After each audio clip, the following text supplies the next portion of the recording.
So welcome to Northern Powerhouses, our business success stories series of interviews, where we discuss with local business leaders, their backgrounds, their successes and challenges, and what drives them forward. And today I'm absolutely delighted to have with us Jon Potter of Vertically Urban. So Jon, thanks, welcome, and thanks for spending your time with us. And if you'd be kind enough, just as we start, to just to introduce yourself, your business, and help your customers, that would be great. Yeah, certainly. Thanks for having me, Chris. My name's Jon Potter. I'm the Business Development Director of a company called Vertically Urban. Our slogan is "We light the farms of the future." So ultimately what we provide is horticultural grow lighting for vertical farms. So this means that basically you can grow almost anything you like indoors without any natural daylight. And we provide the lighting that basically mimics the sun and allows the plants to grow and prosper. Brilliant. And just, I know it's probably more a visual thing than not, but I've seen it. But when you say growing vertically, what sort of things does that mean? So I suppose if you take the way we think of normal growing, so in a field, take that field, let's say take, I don't know, 100 meters by 20 meters. And we basically just stack that land on top of each other. And it's in ultimately what we call grow beds. So the beds we supply, or the farm would supply nutrients, water. We supply, obviously, let's call it the sunlight. And then HVAC and controls the environment. So it falls under the umbrella of controlled environment agriculture. And what it basically allows us to do is grow things slightly quicker, but instead of using a lot of water and being restricted by weather, we can have consistent yield. The farms don't use pesticides, herbicides, using up to 95% less water than in a normal agricultural environment. And obviously, because it's a food safe environment, there's then no need to wash the crop when it's grown. It can go straight into bags. It can go to the supermarket. Shelf life increases. Flavor tends to be better, in my opinion. And you don't get that. If, let's say, it's salad, for example, you don't get that wet, mulchy salad in a plastic bag. Wow. I wasn't aware of all those other benefits. That's incredible. So, as you say, because it's in control, no need for pesticide. Wow. And just about interest, I just thought when you said obviously you can light 24 hours a day. Does that mean are the lights on 24 hours a day? Because it's no, they're not. So simulating sort of. We basically mimic the real life. So plants, let's say something like tomatoes, for instance, they like maybe around about 16 hours of daylight, right? And then they go to sleep for the other 8 hours. So let's just say that. And so the lights tend to be on anywhere between 14 and 16 hours.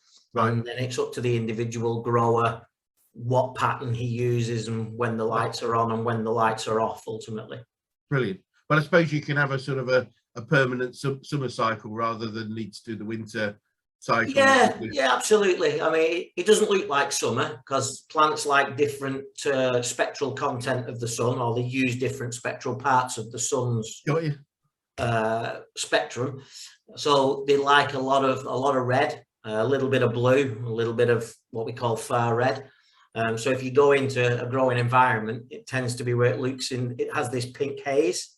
So it looks pinky, mainly because the plants love a wavelength in red of around about 650 to 680 nanometers, which is the way we measure wavelength.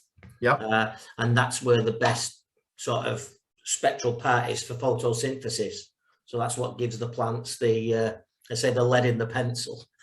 Wonderful. I love that. I'm all over this spectral. I think we work spectral analysis today. It's fantastic. Amazing. I'm fascinated. I grew up on a farm, so it's just a different way of looking at it. So I suppose vertical farming it depends on how you look at it. Some people will say it's been around for years in greenhouses. That's controlled environment agriculture. But vertical farming, as we know it, is probably it's a relatively new sort of addition to agriculture. Probably I'd say maybe 10 years, something like that, maybe 12, something like that. Fascinating. Absolutely fascinating. I think it's great. So thanks for explaining that. And think about yourself specifically. What can you tell me a little bit about your background, how you got into business in general, and why this particular one? Yeah, I mean, depends how far back you want to go, Chris. But ultimately, I had a choice many a year ago to go and be a holiday rep or to go and work for Coca-Cola. I wanted to go and work for the holiday company. And my dad at the time advised that probably a safer route in life might be to go and work for Coca-Cola. So probably against what would be most teenagers, I listened to my father and I went working for Coca-Cola. And then moved through Coke, different things, different jobs. Got into electronics or electronics distribution.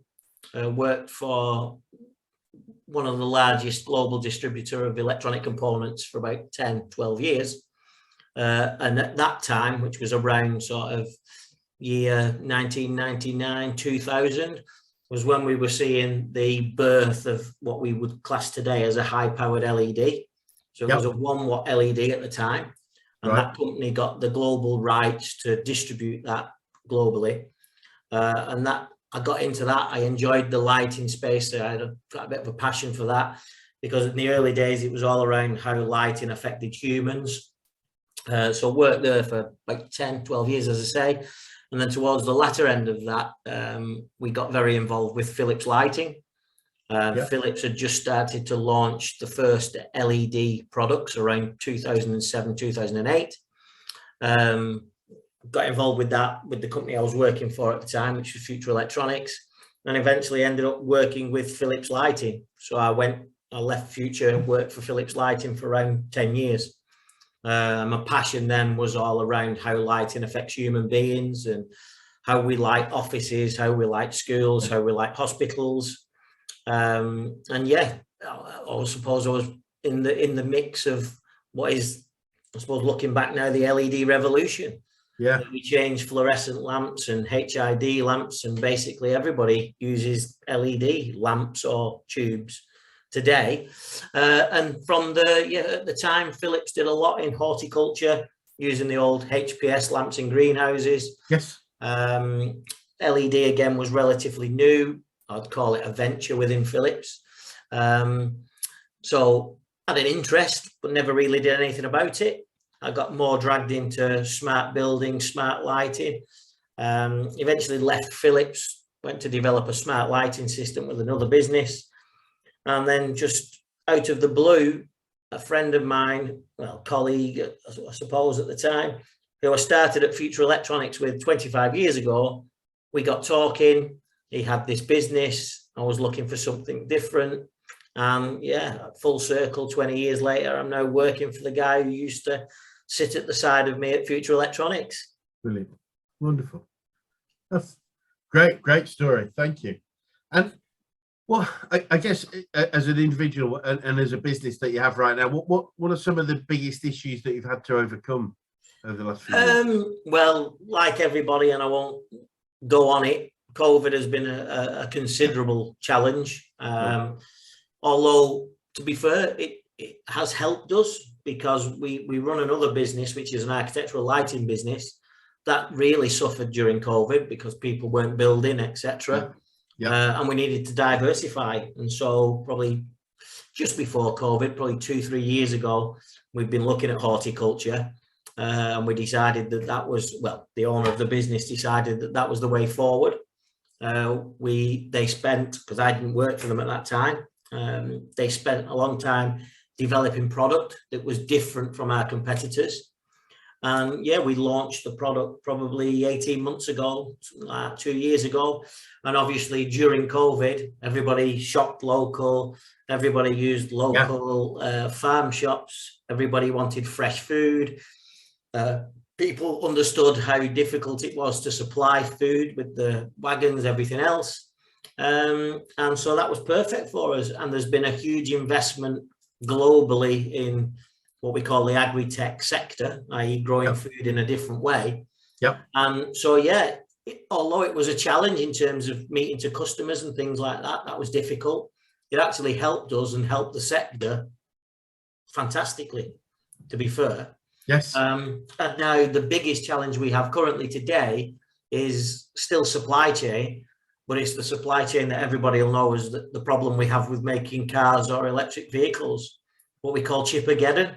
So there's no silicon chips and there's no electronics. It's very difficult to get hold of them.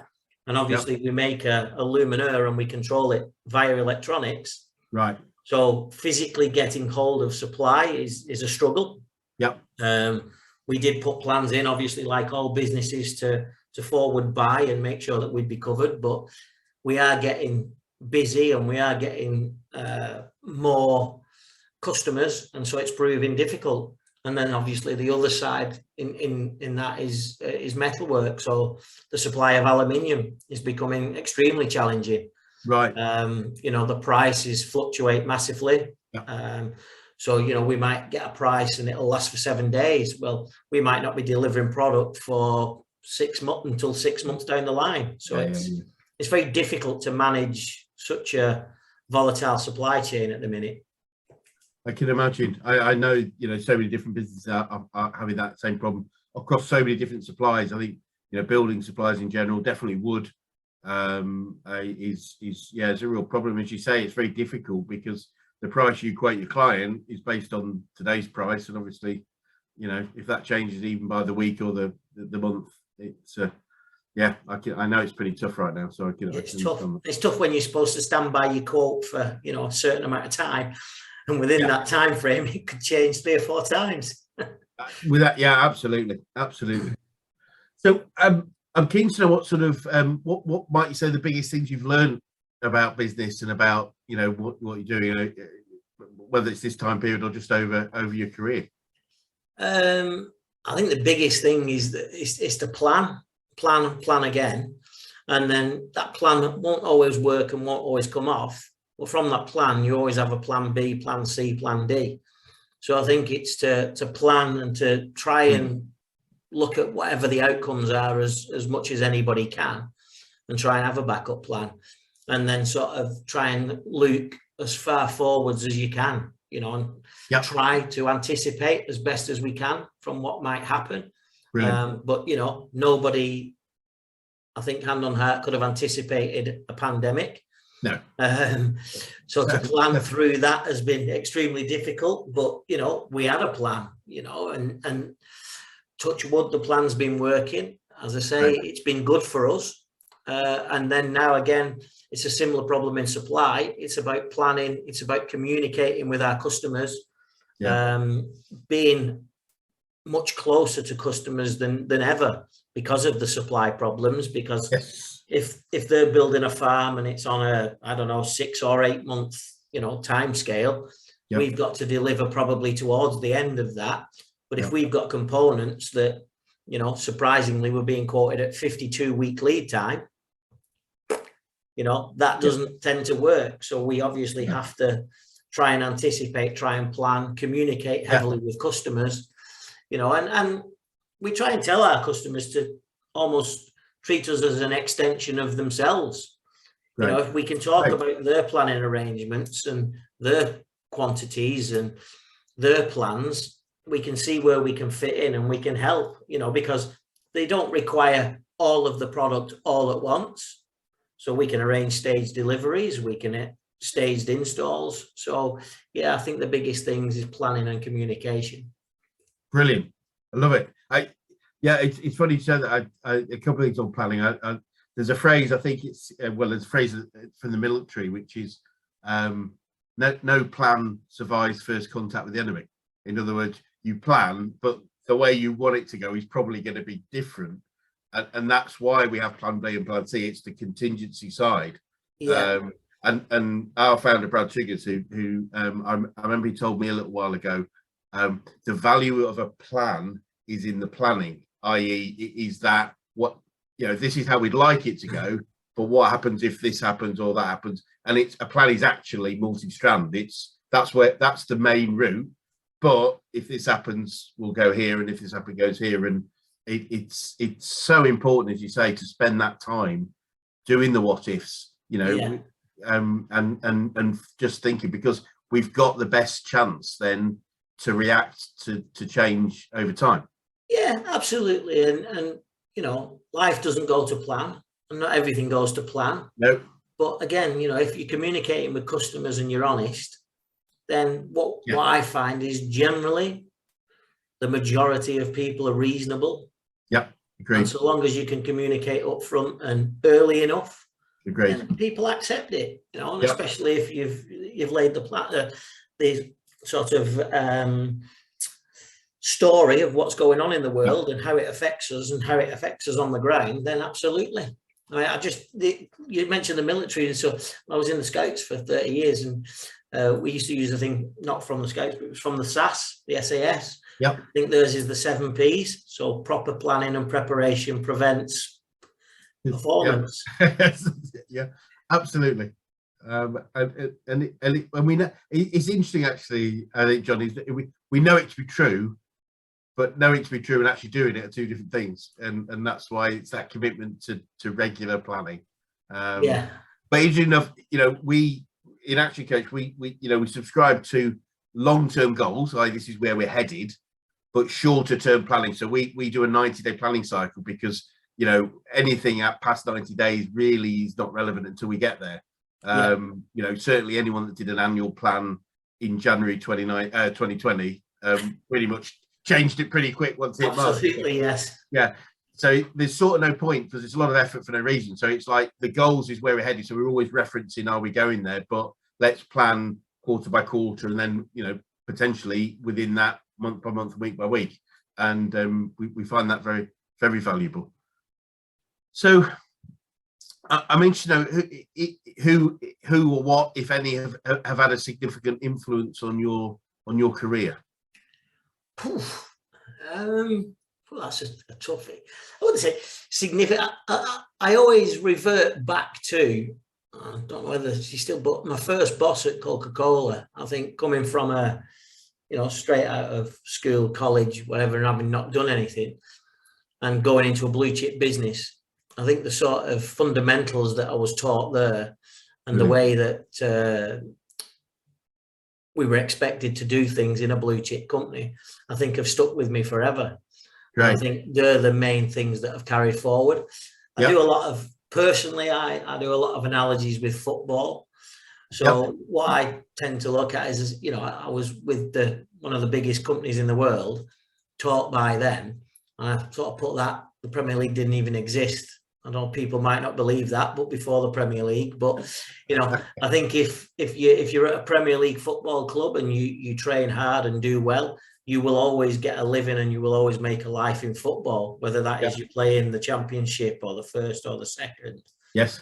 But I think if you play in the non-leagues, it's extremely difficult to become a Premier League footballer. And I think the same in business. If you're trained and supported by a blue chip business such as Coca-Cola, you'll always carry those things with you wherever you then go. Like it. Yeah, I can see that. That makes a lot of sense. Yeah, if you as you say, work to train with the best, then that A stays with you, but also that reputation, I would think. Yeah, and then obviously the rest is, I suppose, experiences that you have going throughout your career. So yeah, I've never been one to look at people like, you know, I read Steve Jobs and all these people that people say, but, you know, they haven't had any impact on me personally. So that's why I always think that, you know, it's previous bosses or managers that probably have the most impact. And I suppose the old adage, my old man, like, you know, work hard, do as you're told, do well, don't slack off, and you carry that with you throughout as well. Yeah. So I'd say it's more around, previous bosses mainly. It's interesting you say what your dad had said to you, because I was speaking to somebody, I think yesterday, and we were talking about one of the people they followed was Alex Ferguson, and you know, as a manager, and how he instilled the work ethic in his teams, because he'd come from a very, you know, strong working class background where achievement came not just from skill but from, you know, commitment and hard work, and you know, that came through all his teams. Was it really comes through just about every successful person. It's not just having the skill, it's that commitment to getting better and improve and keep doing. I think there's so many analogies we can pick from sport. So all the time. I've always been, you know, played football being a team sport, but I think if a football team gives 110%, and you see it in such things as the FA Cup, then you know what? Yes. That effort, you can beat the big boys and you can beat all the superstars in the world if they're having an off day and they're only putting in 70%. Absolutely. Absolutely. So obviously we're talking about influences, but have you on the way, I'd love to pick up whether or not everyone's picked up any particular quotes or sayings that they work or live by, because I love them myself. Probably not off the top of my head, to be honest, but cool. Every day's a school day is probably it's probably the one, really. No matter what you do and where you've been and everything else, there's always somebody or something that comes to and you go, oh, I didn't know that, and that's fantastic. And it's being open to it, John, I think, isn't it? I think the more experience I get, to be honest, the more open I am to other things. Brilliant. And that isn't always the case, so it's great to hear, because it can be the more experience we get, the more we think we know, therefore the less open we are. I think it is one of those things. I'm very grounded in terms of my background and where I come from and family, and you always you never listened to your dad, did you? And you said, I'll never be my dad, but ultimately I say things that just sound like my dad. It happens, doesn't it? Eventually you go, it does, and then ultimately you look in the mirror and you go, oh my God, yeah, it's true. maybe if we listened to them sooner, we might have done better. There's a great little part of a Robin Williams comedy bit that he does, and he talks about families and growth, and he says, I'll clean it up slightly, but he says one day you get to the point where your teenage son looks at you and goes, Dad, you're screwed. And he said, and it's your dad standing behind you going, yes, I tell you. It's funny when you get older and you start realizing that, the things you were told, that were true, and you try to tell our kids, but they probably won't get it. Absolutely. It's just even this afternoon, we were doing something on a whiteboard this afternoon in the office. We've got a young lad works with us. And I draw a number 7 as a 7 with a line across the middle. Yeah, me too. And they went, why'd you do that? I said, well, that's how I was taught. That's how we differentiate a 7 from a 1. Yeah. And it was like, that's not something they do in school now. A 1 is now a 1 with a line underneath. Of course it is. I was like, I didn't get taught that either.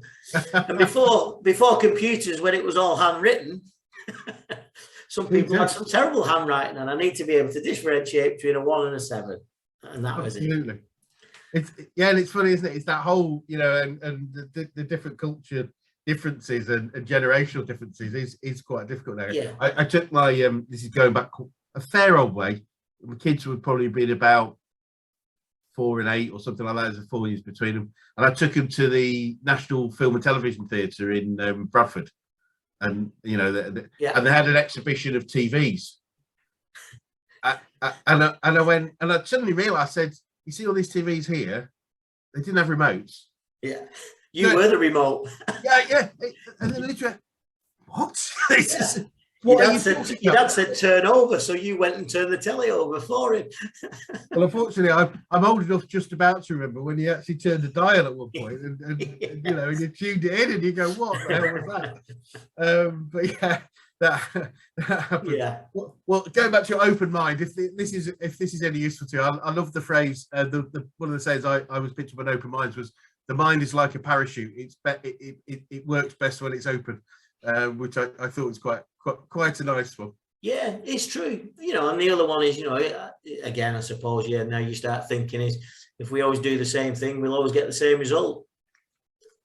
Well, it's funny to say that, because a friend of mine sort of said, he sort of said, I'm going to upgrade that, I'll upgrade that phrase. So I think it's, if you always do what you always done, you always get what you always got. And he said, if you always do what you always did, your history. Yeah. Because everything else is changing, and unfortunately, that's why we don't have Woolworths or Debenhams or MFI or, it just didn't change. And I think there's been more change in the past 40 years than in the previous 150 years. Well, yeah, I mean, so that's 2 years when you think about how we've had to change to do. Well, yeah. Yeah. You know, it's accelerating. I mean, I was thinking more along, you know, I mean, like tech, you know, mobile, well, smartphone was 2007. It's not that long ago when the first iPhone came out. Absolutely. You know, and before that, you know, people didn't even know if telephone boxes existed. And this, you know, I mean, God, it's took me 48 years to even decide to do a podcast. Absolutely. Oh no, it's nuts, isn't it? You know, see, you know, telling the kids, I mean, just telling kids that, you know, we used to go in that red box to make phone calls to each other. You know, it's yeah.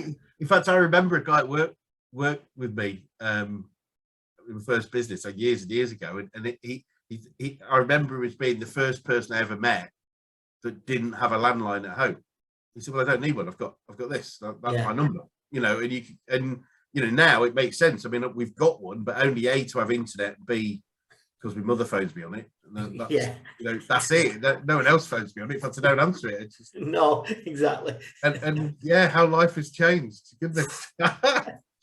So, you know, people say, like, well, I think in a lot of ways it's better.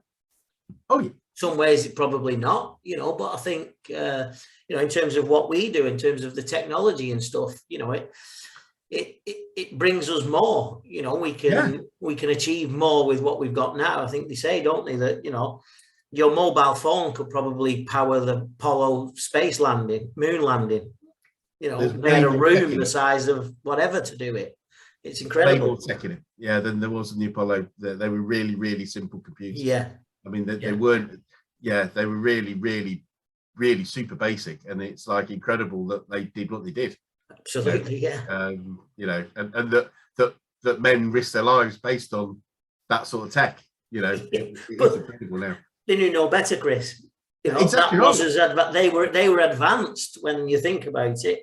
They were the most advanced thing, but it was incredible. It was just like, you know, if I would imagine if you said to an astronaut now, right, we're going to put you in the Apollo spacecraft, it would be thanks to that. It'd be like getting into an old Model T Ford or something. I was just going to say, would you get into a Model T Ford now, your modern day vehicle? You wouldn't. Well, no seat belts, brakes, drum brakes. I would imagine probably didn't work very well. Yeah, absolutely. Yeah, nuts.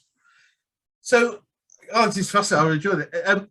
What sort of thing? I'd be interested to know what you might have learned about yourself over time. Yeah, to be a little bit more understanding and more patient, and also to allow others to do things rather than me think I need to do everything. I think is the big one, which has been, I got to say, when that first sort of started to happen, as you started moving to management, I was still very much like doing everything myself, and, you know, right, have you done it? No, I'll do it then, you know, thinking you could do it better, you know, and that took a long time for me to calm down, understand, know people do things differently than I do them, hopefully have the same result. And more often than not, we do get the same result in a different way. But yeah, that's been something, you know, I'm very different in an office now than I was maybe 20 years ago. Brilliant. No, I totally get that. I think, you know, I was told quite some time ago, you know, our job as business leaders is not to be superheroes, it's to recruit, train and lead superheroes. Well, yeah, I think again, an old boss at Philips said to me, you know, you don't have to be good at everything. You just have to get everybody who's good at something around you. Brilliant. Absolutely. 100%. It's, you know, bring in experience, bring in knowledge, and then, you know, your job as a manager, not to have knowledge in all of those areas, but to manage that knowledge to get the end result ultimately. Absolutely. And it really is, but that is quite a big mindset change, John, isn't it? It's like, I remember when I first went into sort of management, and that, did you say you make that from being technical to there, and you know, the fear of losing your technical skill, because you know, this is what you'd earned your living for all your time, and you're going over here and this disappears. You know, with a technical skill, it disappeared very, very quickly. Yes. That's a big leap to make, and it's not always, I think, acknowledged. either by ourselves or people around us, because it's like, you know. No, and I think you need, again, to do that. I think, like thinking of some bosses that I've had, you'd have never have done that because you'd have never have had the support, the help, or even them being good enough to identify that that's what happens. Yeah. Not it's like, again, go back to football. Not every great player makes a great coach, do they? No, absolutely, they don't. And and yeah, it's funny when you look at that. You would imagine that you would, but no, it's a combination, not just knowledge and skills, it's behavior, it's mindset, it's identity. That there's so many things that go to it. So I mean, it's fascinating to talk to you, because I say I was so excited because of what you're doing, and it just seemed like you're right at the front edge of the future of agriculture, etc. And yeah, we like to think so. We like to think that our factory up there at Leeds, in between Leeds and York, everything is made in the UK by British people, and it shows we can compete. Yeah, and we can compete with the big boys. We have to obviously find a different route, but because we're small and we're agile, we can do things for customers that the big boys won't do because they're too arrogant and too set in the ways.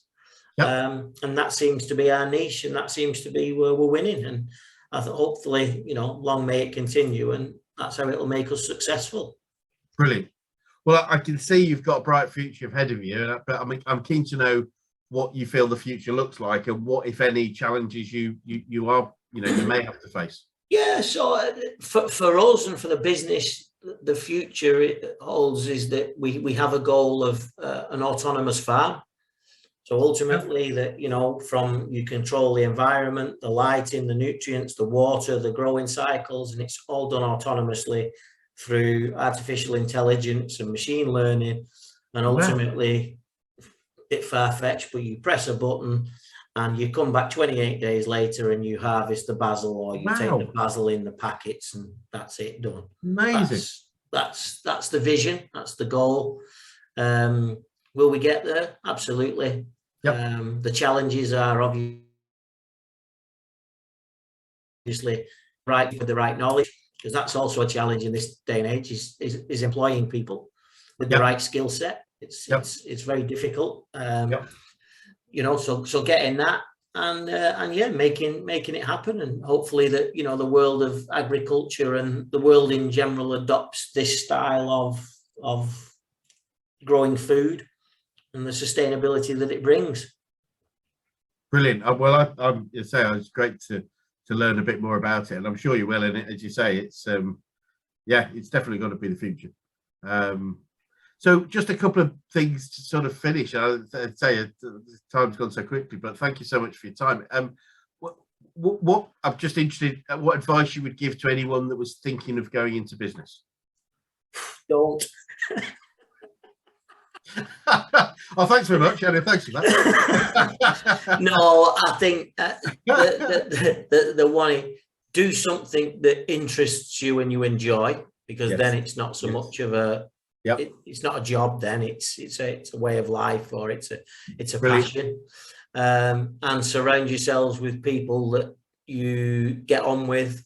I wouldn't say like-minded, because if we were all the same like-minded, we wouldn't get the same thing.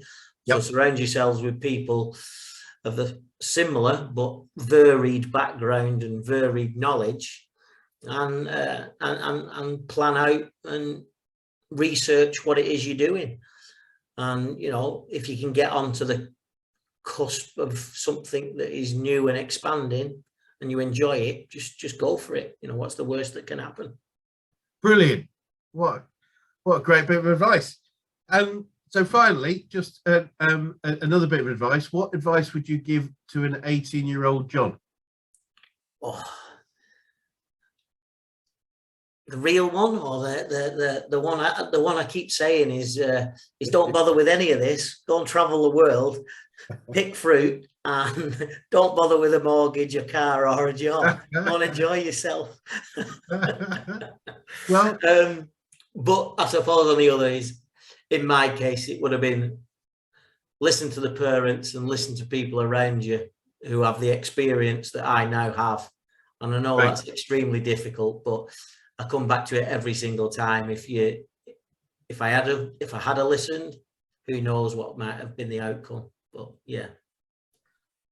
Cool, but it feels like you're in a great place, and certainly it's a great business that you have. And yeah, we think so. We enjoy it. We're doing well. It's a growing business. It's growing quickly. There's a lot of investment into this area, and yes. yeah, long may it continue. Brilliant. Well, look, John, I really appreciate your time today, and I've really enjoyed our discussion, and there's some really interesting points there, and learning for people that might be listening to this call. Have you got any last thoughts that you might want to share at all? Don't feel the need, but... I don't think so, Chris. I think the one thing that I've enjoyed it. Honestly, enjoyed it. I didn't know what to expect. It's the first time I've done it. Enjoyed it. It was nice. It's been good. Brilliant. Well, look, John, hopefully it'd be great to come back in a year or two and just see how things have progressed. Absolutely, yeah. I'm sure they will. So thank you again for your time, and we'll keep an eye out for the developments that we see from you. Brilliant. Thank you. Thank you.